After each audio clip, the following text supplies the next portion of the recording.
Glass sandwich ಬೇಯಿಸಿರೋದು ಸಕ್ಕರೆ ಪಾಕಕ್ಕೆ ಹಾಕಿದ್ವಿ. ಸಕ್ಕರೆ ಪಾಕದಲ್ಲಿ ಒಂದು ಅರ್ಧ ಗಂಟೆ ಬಿಡಬೇಕು. ಈ ಥರ ಕ್ರೇಟಲ್ಲಿ ಎತ್ತಿಟ್ಕೊಂಡು, ಇದು ಕನಕಾನ ಅಂತಾರೆ.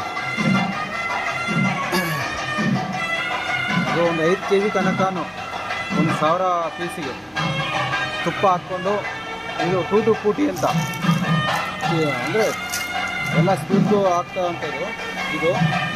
ಇದನ್ನು ಕನಕಾನ್ ಜೊತೆಲಿ ಹಾಕಿ ಮಿಕ್ಸ್ ಮಾಡ್ಬೋದು, ತಿನ್ಬೋದು, ಚೆನ್ನಾಗಿರುತ್ತೆ, ಸಿಹಿ ಇರುತ್ತೆ. ಇದು ಅಷ್ಟೇ ಕಾಸ್ಟ್ಲಿ, ಕೆಜಿಗೆ 1000 ರೂಪಾಯಿ ಅಂತೆ.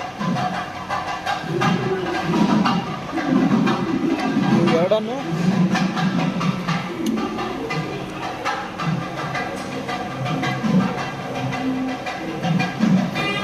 ನೋಡಿ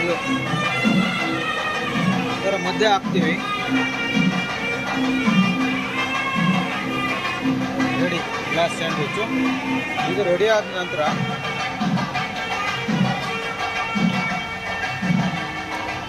ಮಧ್ಯ ಕಟ್ ಮಾಡಬೇಕು. ಕಟ್ ಮಾಡಿ ಇಟ್ಟಿದ್ದೀವಿ, ರೆಡಿ ಟು ಸರ್ವ್.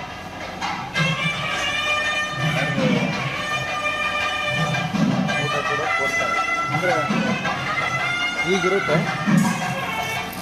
ಬಾಕಿದು ಕನಕಾನ್ ಅಂತಾರೆ ಇದಕ್ಕೆ. 5 kg, ಅದಕ್ಕೆ ಹಾಕಿರೋ 10 kg. ಇದು 1 kgವರೆಗೆ ಬಂದಿದೆ. ಪಪ್ಪಾಯದಲ್ಲಿ ಮಾಡ್ತಾರೆ, ಕುಂಬಳಕಾಯಿದೆಲ್ಲ